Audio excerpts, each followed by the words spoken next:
Magandang araw po sa ating lahat. Ang DSWD po ay naglabas ng list of requirements para sa pagkuha ng funeral assistance. Bago po tayo magpatuloy sa video natin, gusto ko po munang sabihin, ang ating pong source of article ay galing po mismo sa official Facebook page po ng DSWD. Kung gusto po nating makasigurado, pwede po natin itong i-check. Para po sa assurance at hindi po lang gawa-gawa lang po at merong maipost at mapanood. Para po sa pagpapatuloy ng ating video, narito ang mga kailangan dokumento o requirements para makakuha ng funeral assistance sa programa po ng Assistance to Individual in Crisis Situation o AICS ng Department of Social Welfare and Development or DSWD. Ang AICS ay tumutulong upang matugunan ang pangangailangan po ng mga individual o pamilyang nakakaranas po ng krisis.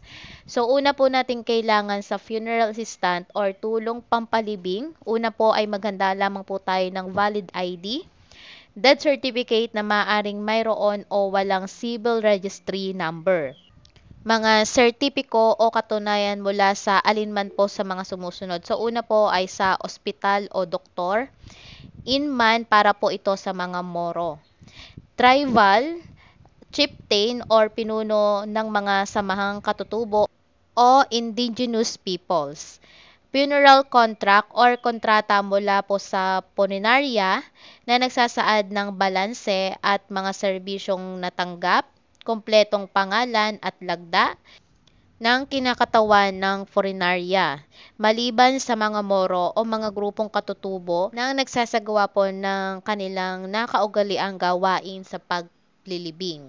Sunod naman po ay promissory note or sertipiko ng balanse, kung may balanse po sa punerarya. Sunod po ay transfer permit maliban sa mga moro o sa mga grupong katutubo na nagsasagawa ng kanilang mga kaugaliang gawain sa paglilibing kung ang namatay po ay ililipat po sa probinsya. Ang AICS program po ng DSWD, hindi lang po ito para sa funeral benefits po. So may mga iba't iba pa pong programa na pwede po nilang bigyan ng assistance. Magpunta lang po tayo sa kanilang official Facebook page at tingnan lang po natin yung mga post nila regarding po sa AICS program.